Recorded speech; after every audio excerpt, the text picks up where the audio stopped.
Make yourself comfortable. Let the world shrink down to this moment. And before I tell you tonight's story, if this little place already helps you breathe easier, you can leave a like and subscribe so these stories will be here waiting when you need them again. Now, let's go somewhere soft, somewhere carried by water, because tonight I want to tell you about a ferry, a small night ferry that crosses a silver bay long after the daytime boats have stopped. It leaves from a quiet harbor where the lamps wear halos in the mist, and it carries only those who seem to need a gentler shore.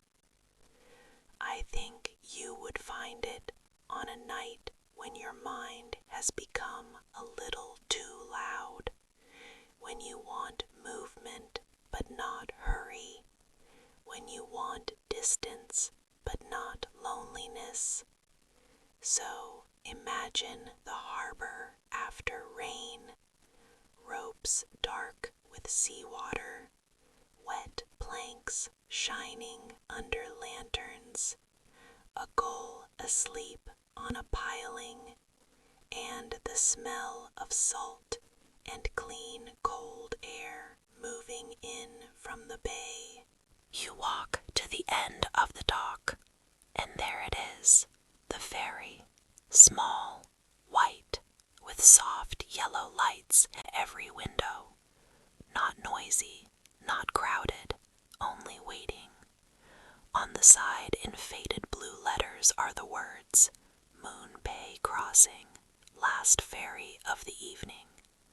When you step aboard, a woman in a navy coat takes your ticket. Her hair is pinned beneath a wall cap, and her voice is low and calm, like water moving beneath wood.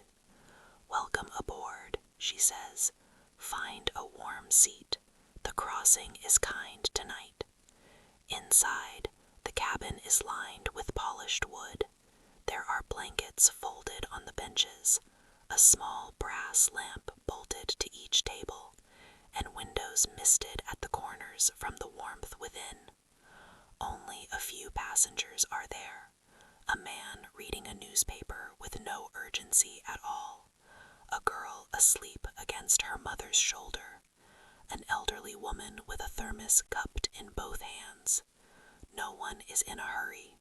No one is asking anything from the night.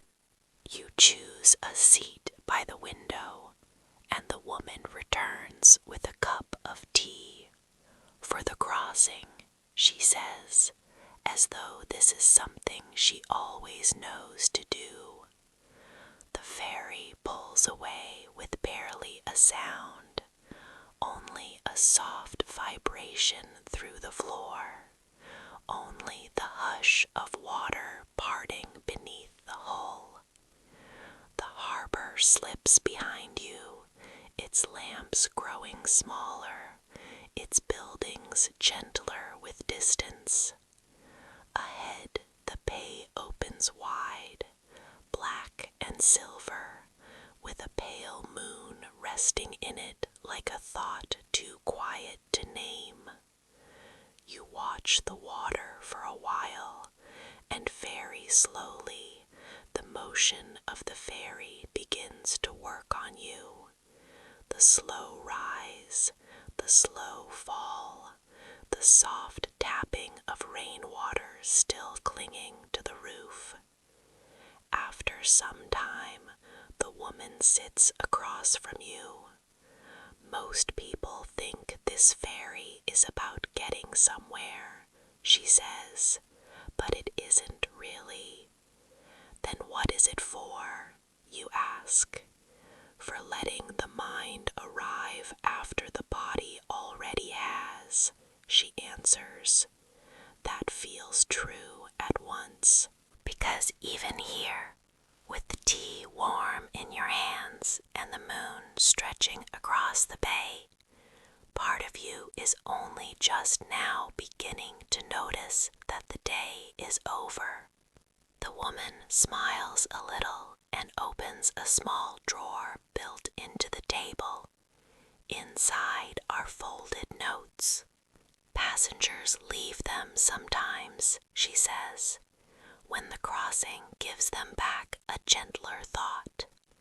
She chooses one and reads, "The bay was black as ink when I boarded, and my mind felt the same. But halfway across, with the boat rocking softly and the windows glowing, I realized I had stopped arguing with the day. There are crossings that move the body, and there are crossings that quiet the heart. This was the second kind. Outside, the moonlight ripples in long, bright lines. Inside, the lamp on your table makes a warm little island of gold." The woman closes the note and says, "You would be surprised how many people need permission to let the evening keep going without them. For a while, you say nothing, because the ferry has become its own kind of lullaby. Water below, lamp beside you, tea in your hands, and the bay carrying everything softly forward. At last, dark hills begin to rise ahead, and along the curve of the shore you see scattered lights.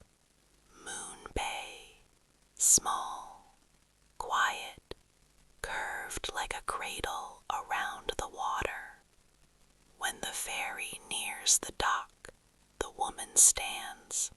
Before you leave, she places a small moon-white shell in your palm. For nights when you need a crossing without leaving your room, she says. You step down onto the dock, and the bay air feels softer now, not because the night changed, but because you did, just a little, just enough. So now, let yourself stay there for a while, on the ferry cabin bench,